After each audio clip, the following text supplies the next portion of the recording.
Muy buenas tardes, un gusto en saludarles. Mi nombre es Francisco Carreño y seré el docente de hoy quien les impartirá la actividad correspondiente con las generalidades de las vacunas. Dando inicio, una vacuna es una preparación destinada a generar inmunidad adquirida contra una enfermedad, estimulando la producción de anticuerpos. Normalmente una vacuna contiene un agente que se asemeja a un microorganismo causante de la enfermedad y a menudo se hace a partir de formas debilitadas o muertas del microorganismo, sus toxinas o una de las proteínas de su superficie. Así podemos hacer un interrogante: ¿cuál es el objetivo de inmunizar? Podemos mencionar tres principales objetivos, como es la erradicación, eliminación y control. Con respecto al primero, podríamos decir que la erradicación sería la no ocurrencia de casos con la desaparición de causas en el mundo, por ejemplo en el caso de la viruela. Como segundo objetivo, la eliminación, que sería la no ocurrencia de casos pero persistencia de las causas, en el caso de la difteria. Y para el control, que sería la disminución del número de casos y mayor intervalo entre las epidemias, por ejemplo el sarampión. Así podemos hacernos otro interrogante, la cual los alumnos deberían responder: ¿es lo mismo vacunar que inmunizar? Pues no. Vacunar es la acción de administrar una vacuna. Sin embargo, inmunizar es conferir protección ante determinadas enfermedades mediante la administración de antígenos o mediante la administración de anticuerpos específicos para la defensa del organismo. Así podemos también mencionar conceptos básicos como son antígeno y anticuerpo. El antígeno es una sustancia o grupo de sustancias capaces de estimular la producción de una respuesta inmune. También anticuerpos podemos mencionar que son proteínas como la IgM, IgG, IgE, que son producidas por un organismo en respuesta a la estimulación de un antígeno. Tiene la propiedad de unirse de forma específica al mismo para dar una respuesta. Podemos también mencionar otra interrogante a los alumnos que deberían contestar. Hay factores que pueden influir en la respuesta inmune tras la administración de una vacuna. Entonces vamos a disponer el siguiente material para poder dar respuesta a esta interrogante. Factores que influyen en la respuesta inmune, podemos mencionar 8, dentro de los cuales podemos incluir la presencia o ausencia de anticuerpos maternos, naturaleza y dosis de antígenos administrados, modo de administración de la vacuna, utilización o no de algún adyuvante, utilización o no de una proteína transportadora, la edad del paciente, estado nutricional y la condición del huésped.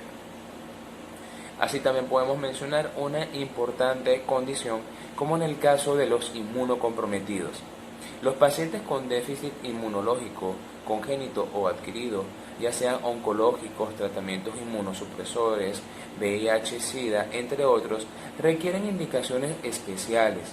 En general, no deben recibir vacunas bacterianas o virales vivas y cada paciente debe ser evaluado en forma individual por el médico o tratante, quien debe decidir si debe o no administrarse dicho compuesto. Las vacunas inactivas o inactivadas no se replican, por eso son seguras para usar en estos pacientes. Sin embargo, es necesario tener en cuenta que la respuesta a la vacuna puede ser pobre. En pocas palabras, debemos tener mucho cuidado al momento de administrar vacunas en pacientes que tengan diferentes condiciones que comprometan su defensa. Así podemos tratar ahora grupos de vacunas, dentro de las cuales podemos mencionar vacunas que están constituidas por virus vivos atenuados, pueden ser vacunas inactivadas, toxoides, vacunas conjugadas y vacunas por ingeniería genética. Así, dentro del primer grupo, vacunas con agentes vivos atenuados, quiere decir que contiene microorganismos atenuados en sucesivos pasajes por cultivo. Ejemplo, podemos encontrar las bacterianas como la BCG, que es el Bacillo de Colmet-Guerin, fiebre tifoidea oral, colérica oral, virales como el sarampión, rubiola, parotiditis, varicela, polio oral, entre otras. Así encontramos las vacunas inactivadas también, como les había mencionado, que contienen microorganismos que, tratados por medios físicos o químicos, no se pueden replicar, pero mantienen su capacidad inmunogénica. Dentro de este grupo podemos mencionar, en el caso de vacunas de origen bacteriano, de compuestos bacterianos, podemos mencionar la pertusis, la fiebre tifoidea y las virales como la hepatitis A y la antigripal, la H1N1, casi siempre es la que se administra en este grupo.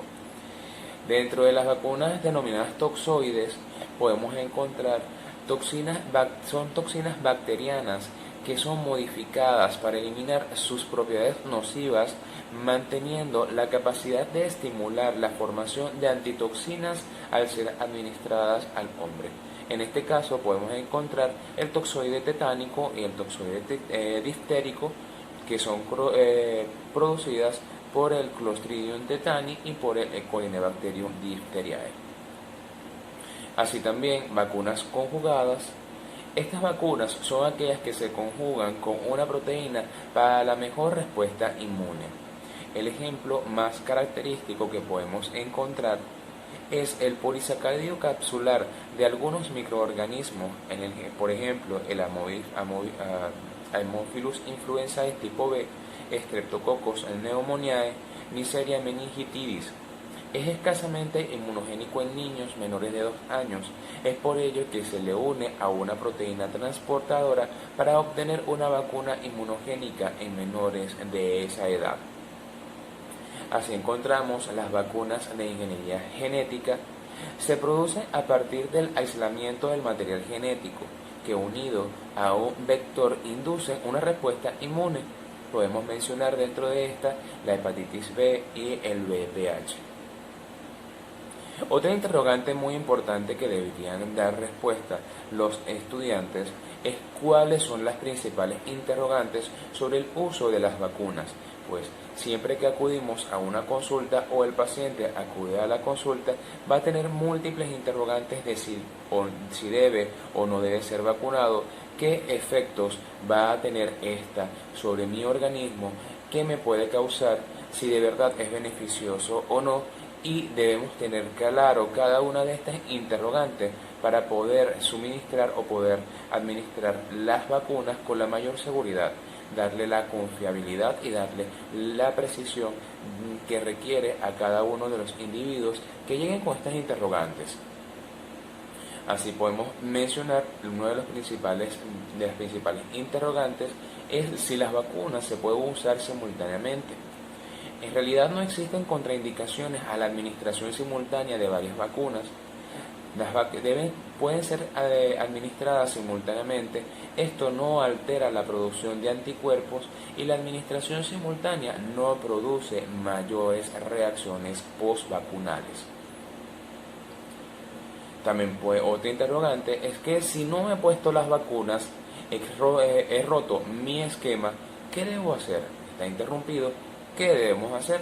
Entonces, en casos de interrupción de los esquemas de cualquier vacuna en huésped normales, se continuará con las dosis faltantes, sin interesar el tiempo transcurrido desde la última dosis. No es necesario reiniciar el esquema en ninguna circunstancia. Siempre se recomienda la conveniencia de no demorar el cumplimiento de la vacunación.